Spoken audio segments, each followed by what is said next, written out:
श्री स्वामी समर्थ. स्वागत आहे तुमचं माझ्या शिवस्वामी या भक्ती चॅनलवर. तर आजचा दिवस तुम्हाला सुखाचा, आनंदाचा जावो ही स्वामींच्या चरणी प्रार्थना करणे आणि आजच्या या नवीन व्हिडिओला सुरुवात करूया. आजचा हा व्हिडिओ आपल्यासाठी अत्यंत दुर्मिळ, अत्यंत शक्तिशाली आणि वर्षभराचे नशीब बदलवणारा असू शकतो.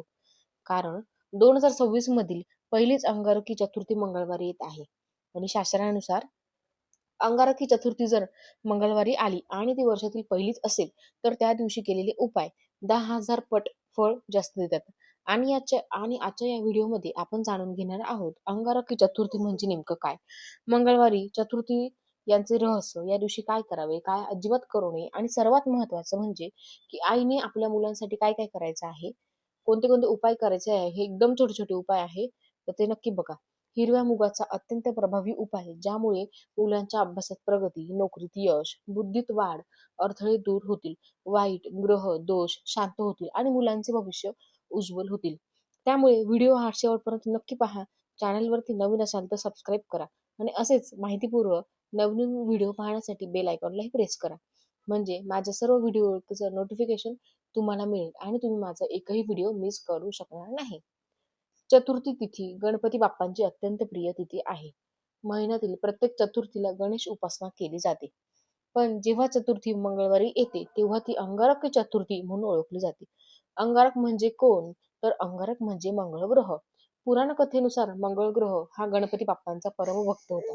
त्याने घोर तपश्चर्या केली आणि गणपती बाप्पांना त्याने वरदान दिलं की जो मंगळवारी माझी चतुर्थी व्रत पूजा करेल त्याचे सर्व कष्ट, अडथळे, शत्रू आणि दोष नष्ट होतील. म्हणूनच मंगळवार आणि चतुर्थी या अंगारकी चतुर्थी आणि वर्षातील पहिली असेल तर ती महाअंगारकी मानली जाते. वर्षातील सुरुवातीलाच मंगळाचा प्रभाव, गणेश कृपा आणि कर्मफळांचा प्रारंभ शास्त्र सांगत आहे. वर्षाच्या पहिल्या अंगारकी चतुर्थीला जे बीज पेरलं जातं ते संपूर्ण वर्ष फळ देतं. म्हणजेच या दिवशी केलेली पूजा, व्रत, दान, उपाय मुलांच्या संपूर्ण वर्षांच्या भविष्य ठरवू शकतात. आणि या दिवशी काय करावे? ब्रह्ममुहूर्तावर उठणे. आईने शक्यतो पहाटे 4 ते 5च्या दरम्यान उठावे. मुलांना उठवू शकत नसेल तरी स्वतःसाठी संकल्प जरूर करावा. स्नान करावे. स्नानानंतर गणपती बाप्पांचे स्मरण करावे. स्वच्छ कपडे परिधान करावे. आज 2026 मधील सालातील पहिली चतुर्थी मी माझ्या मुलांच्या उज्ज्वल भविष्यासाठी उपासना करत आहे अशी प्रार्थना करावी. गणपतीला दुर्वा अर्पण कराव्या. किमान 21 दुर्वा किंवा 5 तरी अर्पण कराव्या. प्रत्येक दुर्वासोबत मुलाचे नाव मनात घ्यावे. उपवास शक्य असल्यास आवर्जून करावा. आईने शक्य असल्यास फलाहार किंवा एक वेळ उपवास करावा. फक्त सात्विक भोजन जर तुम्हाला करणं शक्य असेल, उपवास करणं शक्य नसेल तर सात्विक भोजन जरी केलं तरीही चालेल. उपवास मनापेक्षा भावाचा फार महत्वाचा असतो, हे नेहमी लक्षात ठेवा. या दिवशी नेमकी काय करू नये? राग करू नये, मुलांवर ओरडू नये, अपशब्द वापरू नये, खोटे बोलू नये, कोणाचा अपमान करू नये, परत मांसाहार टाळावा, संध्याकाळी झोपून राहू नये. कारण या दिवशी आईचे शब्द आशीर्वाद किंवा शाप बनतात. हिरव्या मुगाचा हा उपाय जर आपल्या मुलांसाठी केला तर मुलांच्या जीवनातील सर्व दुःख, दोष, दारिद्र्य जे आहे तर ते दूर होतात.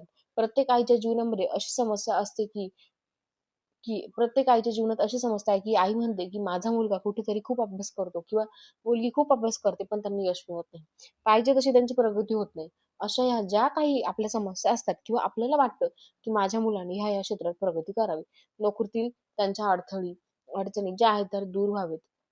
काही वेळेस मुलांच्या संदर्भात आपल्याला अशा अडचणी येतात की मुलांचा हट्टीपणा असो किंवा मुलांचा चिडचिडेपणा जो आहे तर तो खूप वाढलेला आहे. मुलं कोणाचंच ऐकत नाही, मोठ्यांचं ऐकत नाही. त्याचबरोबर घरामध्ये आई, वडील, मुलगा, मुलगी असेल तर त्यांच्यामध्ये सतत भांडण, कटकट, वादविवाद जे आहेत तर ते होत असतात. अशा अशा ज्या काही आपल्या समस्या आहेत ना, तर त्या सर्व दूर होण्यासाठी आज आपल्याला काही उपाय करायचे आहेत. मंगळवारी आपल्याला काही उपाय करायचे आहेत. तर हा उपाय करण्यासाठी सकाळी सर्वात प्रथम लवकर उठून स्वच्छ अंघोळ करून आपल्याला गणपती बाप्पांना एका तामणामध्ये घ्यायचं आहे. सगळ्यात आधी आपण काय एक गणपती बाप्पांना तामणात घेणार आहोत. त्यानंतर तामणामध्ये घ्यायचं आहे. त्यानंतर तुम्हाला छान आपल्याला पंचामृताने अभिषेक करायचा आहे. नंतर स्वच्छ पाण्याने तुम्हाला अभिषेक करायचा आहे. त्यानंतर गणपती बाप्पांच्या मूर्तीवरती तुम्हाला गणपती अथर्वशीर्षाचं पठण करायचंय. 11 वेळेस तुम्हाला अभिषेक करायचा आहे. त्यानंतर हे जे तीर्थ आहे तर ते मुलांना तुम्ही पिण्यासाठी देऊ शकता किंवा तुम्ही स्वतः ग्रहण केलं तरीही चालेल. जे आपलं स्वच्छ पाण्यात असेल ते. त्याचबरोबर आपल्याला गणपती बाप्पांना दुर्वा, फूल, नैवेद्य वगैरे असेल किंवा जे काही तुम्ही मोदक वगैरे केले असेल ते अर्पण करायचं आहे. गूळ खोबऱ्याचे नैवेद्य अर्पण करा किंवा काही शक्य नाही तर लाडू, साखर जे काही तुम्हाला शक्य होईल. गणपती बाप्पांना गोड मानून घेतात. त्याचबरोबर गणपती बाप्पांची प्रार्थना आपल्याला करायची आहे. आजूबाजूला जर कुठे तुमच्या इथे गणपती बाप्पांचं मंदिर असेल तर मंदिरामध्ये आवर्जून जाऊन गणपती बाप्पांचं दर्शन घ्या. ह्या ज्या काही आपल्याला खूप छोट्या-छोट्या गोष्टी असतात ना, तर त्याने सुद्धा गणपती बाप्पा आपल्यावरती खूप प्रसन्न होतात. असा हा प्रभावी उपाय तुम्ही करू शकता. आणि बघा, तुमच्या मुलांना नक्कीच जे चांगले दिवस आहेत ना, तर ते येतील. मुलांच्या लग्नातील ज्या काही अडचणी आहेत त्या सुद्धा दूर होतील. त्या तुम्हाला दिसून येतील. आता हा हिरव्या मुगाचा उपाय कशा पद्धतीने करायचा ते आपण बघूया. आता आपण या व्हिडिओच्या मार्फत सर्व शक्तिशाली उपायांकडे जाणार आहोत. हा उपाय सोपा आहे, सर्वात स्वस्त आहे. परिणाम मात्र त्याचे फार चांगले आहे. खूप प्रमाणामध्ये याचा चांगला परिणाम आपल्याला मिळणार आहे. मुलांच्या संदर्भात कोणतीही तुम्हाला जर अडचण येत असेल, तर ती अडचण तुम्हाला दूर होताना दिसून येईल. कारण गणपती बाप्पा संकटमोचन आहेत, बुद्धीचे देवता आहे आणि त्याचबरोबर आपल्या मुलांना कोणतेही संकट येऊ नये, कोणतेही विघ्न त्यांच्यापर्यंत येऊ नये, यासाठी प्रत्येक म्हणजे काही ना काही प्रयत्न प्रत्येक आई-वडील करत असतात. कुठेतरी आपल्याला निष्फळ होतात. कारण आपल्या कुंडलीतील जे ग्रह असेल, मुलांच्या कुंडलीतील ग्रह असेल ना, तर ते कुठेतरी कमजोर झालेले असतात. तर हे सर्व कमजोर झालेले ग्रह शांत करण्यासाठी त्याचबरोबर ज्या काही अडचणीत आहेत, त्या सर्व दूर होण्यासाठी हे उपाय करायचे असतात. फक्त उपाय करत असताना मनामध्ये कुठेही किंतुपर्यंत येऊन देऊ नका. नक्कीच तुम्हाला त्याचा फायदा होईल. एक गोष्ट लक्षात ठेवा, उपाय हा श्रद्धेने आणि विश्वासाने केला तरच याचा आपल्याला फायदा होईल. जो आहे तर तो होत असतो. आता हा उपाय करण्यासाठी लागणारे साहित्य आपण बघूया. सर्वात प्रथम आपल्याला लागणार आहे हिरवे मूग. 1 वाटी पाणी, हिरवा कपडा आणि रुमाल घेतला तरी चालेल. गणपती बाप्पांचा फोटो किंवा मूर्ती असेल घरामध्ये ते सुद्धा चालेल. गणपती बाप्पांचा फोटो किंवा मूर्ती प्रत्येक घरात असतेच आणि नसेल तर तुम्ही आवर्जून स्थापन करून घ्या. त्याशिवाय आपलं देवघर जे आहे तर ते अपूर्णच असतं कारण की हे नेहमी लक्षात ठेवा. जर घरामध्ये सुतक पिरियडच असेल तर हा उपाय करता येणार नाही. आईला शक्य नसेल सुतक असेल किंवा हे पिरियड्स असतील तरी पण हे करू शकत नाही. तर हा उपाय वडिलांनी केला किंवा इतर कोणीही केला तरी सुद्धा चालेल. तर अंगारकी चतुर्थीच्या दिवशी सकाळी अंघोळ करून गणपती बाप्पांसमोर बसायचं आहे. त्यानंतर आपल्याला हा उपाय करायचा आहे. सकाळी दिवसभरातून तुम्हाला जेव्हा शक्य होईल तेव्हा तुम्ही केला तरी चालेल.